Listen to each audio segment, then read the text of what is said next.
Hello and welcome to the Quever channel. I am Jason, your host. Didn't sleep wonderfully last night, but that's understandable because today is the day that the Quingo's going to be serviced. So this is a thing happens to autistic people and people with ADHD and that. If you say they've got an appointment next day or anything like that, they'll start preparing for it. It's like 9 o'clock the night before. The whole brain will be consumed with that thing.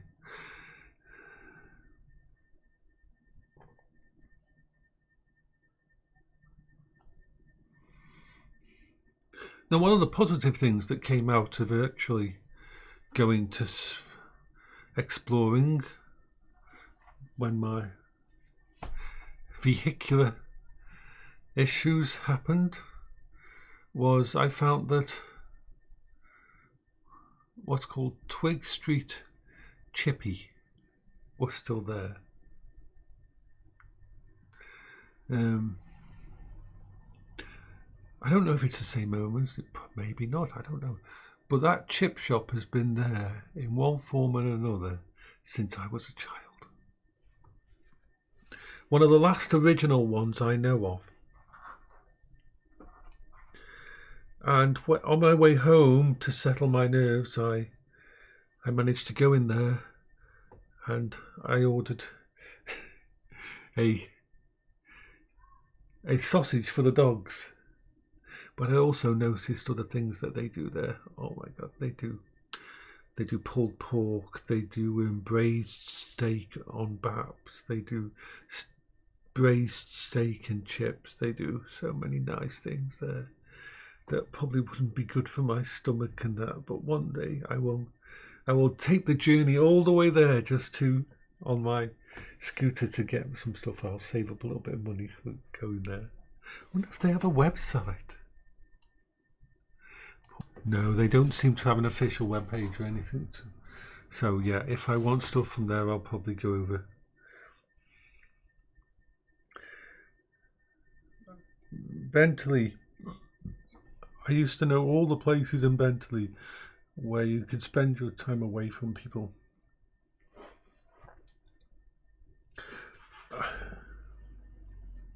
How did no one know I was autistic? I mean, seriously. I would spend my weekends, when not on computers in my bedroom, hiding behind garages.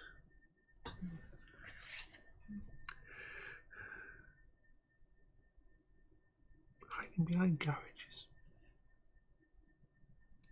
Away from everyone. Playing with bits of technology. Scrap technology that I found around the garages.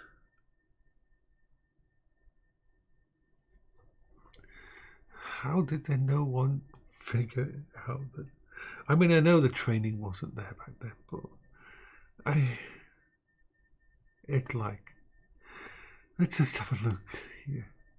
Because I went past, when I was up there on the Quingo before the problems happened, I did actually, so let me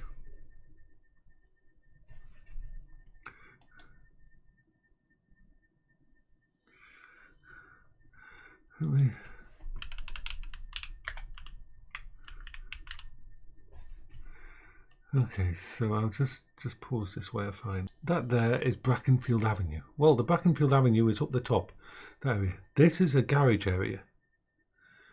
Now, in 1980, this little area here, I don't know whether you can't see me here. This area here, where you see those two cars, wasn't actually cars, that had garages there as well, opposite these garages. And this was one of my favourite places to hide from human beings. I would basically go from where I lived, which was on the other side of the area, nothing close to here, and I would hide behind these Here, I would hide down here. In this area here, right there, behind these garages, where no one could see me in there. And I would pick up technology, because people would throw old televisions, old equipment down here. It was an area that used to get tipped on a hell of a lot. It wasn't this open before. They've opened it up a bit, and actually this used to be not even really classed as part of it. This used to be classed as just a garage area. And so I would be hiding behind there, and I would just take apart an old radio or something I found in the area, away from everybody. Nobody could find me, and I could just spend time there away. It was one of my little tiny mini safe spaces before I knew I needed safe spaces. I didn't care that it was dangerous. I didn't care that I was like 10, 12 years old. It didn't matter. That's where I spent places like that. I spent my time.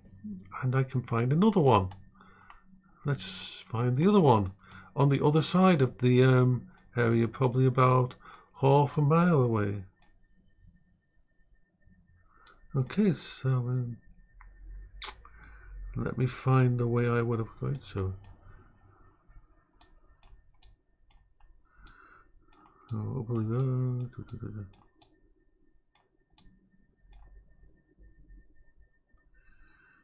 as I'm trying to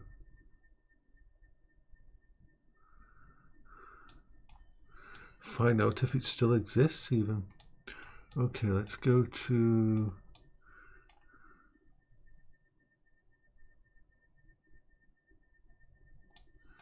where I would have gone, because I don't know whether it actually still existed. I'm going to look for a place where it would have been. It's not all the way there. We've gone too far, Jason. There it is. Okay. Let's right, this is a completely different part of Bentley. Now, this lot here used to be, once again, garages. Garages there. You would come up this lane and park your car. You come up in here, in between these, you can't really see it much, but you could go up here to the back of here, and this was a little thingy, and there was a factory over here, great big factory over there area. It's all overgrown. This is 30 years ago, and so I would spend my time behind the garages here. I loved garages. I loved places, because when people fixed cars, they left nuts and bolts and engine parts and carburetors and that and trash all around the place. And so, once again, I was an expert at finding places away from people, places away from the thing. I would just find these places to disappear. And these became my early safe spaces. And actually, let's go over to my other safe space. Park Hall. Up here. There was lots of places here where I could hide out. Away from people. Away from people. Up here. There was this place used to have. They redid it a lot. A lot of the places used to be. There used to be sandstone quarries here, full of actual. The sandstone. We redid it as a golf course over here, I believe, at one point in time. But you would climb up here, cross over here, and somewhere around here there would be lots of ditches and places to hide, and it was very different from this 30 years ago, very different. There was like a big cliff area that you could hide out and there was a big place with sandstone rocks around it where you could build a fire and things like that. And there was actually a forest as well. So yeah, these were my safe spaces. These were my places. And then, then of course,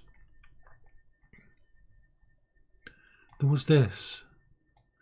No, I don't think it exists anymore. There used to be,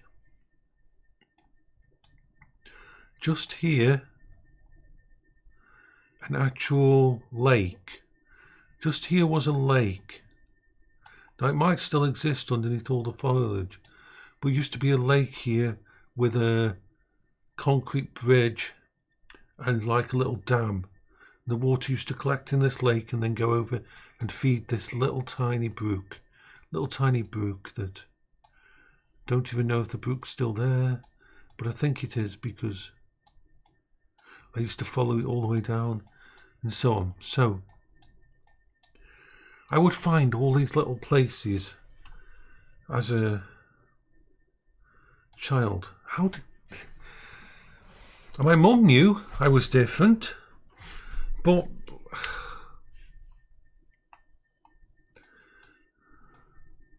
and of course there was Ford Hayes Lane, which led all the way up here, and there used to be horses here. No. And this is also the place I used to go hunting with an air rifle, because you could hunt vermin and that out here. And so this was a perfect place when I was a child to go hunting at night. I was so solitary and hiding from everything and everyone because there was too many people, too much noise, too many voices.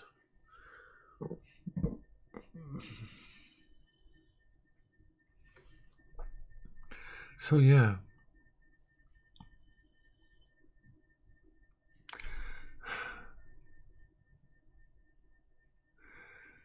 I'm so surprised that people never saw it or never noticed it.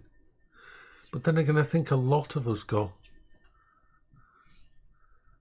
that just didn't get seen.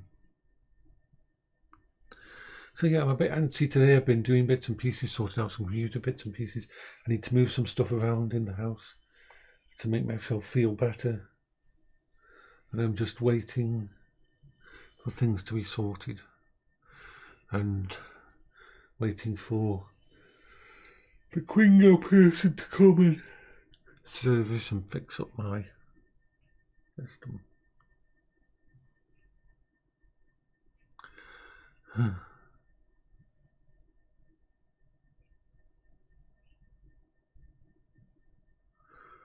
So I will say bye-bye.